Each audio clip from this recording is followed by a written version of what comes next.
All right, sir. I really appreciate you coming out and doing this interview with us today. Um, let's go ahead and get into it. First question for you is, let everybody know, how you got your name, some little background information about you. Well, and of course, everybody know me, FLYGO, formerly known as Floyd. About a year ago, pretty much, man, I got my name, man. I've been rapping since I was like 16, and you know, it all it all came about. The name FLYGO really came about. I was in a booth working on Up in Smoke Volume 1, and I mistakenly said FLYGO for fly hose. I was referring to something, about females, and I was listening back to it, and something just like rung a bell with it, and of course, like I said, when I'm always out, you know, not to toot my own horn, but ladies been kind of giving me a headache from day one, so I always kind of been that fly, swaggerlicious type of dude, and really every time I stepped in that booth, man, like I went hard. And my dude, Get It Right, always tell me, man, that shit go hard. You go hard all the time, 24/7. So like that fly, that fly nigga and that, go hard just really stuck. And the FLYGO was mistakenly said while I was trying to say something else. But I pretty much broke it down like, I'm fly, I go hard, and that's pretty much that. So it's kind of complicated, but then again, it's unique, it's different. It fit, and I pretty much ran with it, and it seemed like I got a better reaction out of the name than what I had originally, and but the music all started for me when I was about 16, 15, 16. I really was inspired by, a lot of people don't know, but I really was inspired by Eminem to really like be serious about it. Because I looked at it like, I was, I spent the first 7 years of my life here in Lexington, Kentucky, and then I moved up to Louisville, Kentucky, and I was the only black kid in the projects with the Slim Shady LP in the hood, and all the little kids used to run up to my window. We lived on the third floor. All the little kids used to run to my window and listen to the Eminem tape. This is back when niggas was still buying tapes, and they used to run up to my window and listen to it, and it's just the way he came, man, and to see how, he did it, and him being white, like, really inspired me, because it was like, damn, like, this dude is crazy, like, he's killing it, and it was something that I had never heard before, and I had never wanted to rap before at that point, and it was just like, his presence in the game really made me, like, want to be like, damn, like, I want to do that. Of course, I grew up listening to Pac, Big, LL, Too Short, Ghetto Boys, Sibo.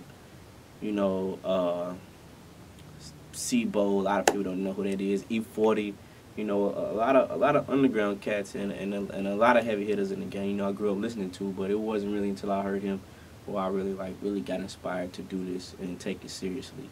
So that was major. That was major when I heard him. So he pretty much started what I wanted to do, and I used to sit in sixth grade. I used to sit out and write his shit, like write his lyrics out, and like really like see how he did his, see how he formatted his music. And then I say around about 15 or 16, I really took it to another level and started doing my own thing. So, like I said, growing up, we bumped around a lot, from Lexington to Louisville, and then, going from living in, some of the most dangerous projects in Louisville at the time, which was Southwick and Cotter Homes, which was probably like one of the worst spots in Louisville, period. Like, it was at the point like we couldn't even go outside. Like, my mom wouldn't even let us go outside. So, growing up out there, then moving back on the east side, Jackson Woods area, Shelby Park, Clarksdale, Shepherd Square, all of that. Then moving back on the west side, 24th Street. It was a bunch of moving, man. So like, I did a lot of growing, a lot of learning. Watched my mom get married, divorced, you know, hit, beat, cheated on, all of that, man. So I seen a lot as a kid, man. Of course, you know, the pops was never around either, from age 0 to 23. So you know, it's been a, you know, it's been a long ride, man. Pretty much to get here where I'm at, and you know, now I'm here. So that's pretty much the start of it all, you know. So Sounds good, Mr. Flygo. I mentioned you said a few things about Eminem being inspiring to you. If there was one other thing that made you want to become a, you know, a hip hop slash rap artist, what would it be? um another thing that really giving me drive at the moment and gave me drive was, you know, there hasn't been any hip hop influences, growing up around here. Nobody has yet to really step foot in the game and really make it happen. Of course, we've had Nappy Roots, we've had Rob Jackson, we've had a couple other people kind of step a foot in, but nobody's really took it to the next level. And like I said, it's this state, this city, the surrounding cities are really overlooked when it comes to this music.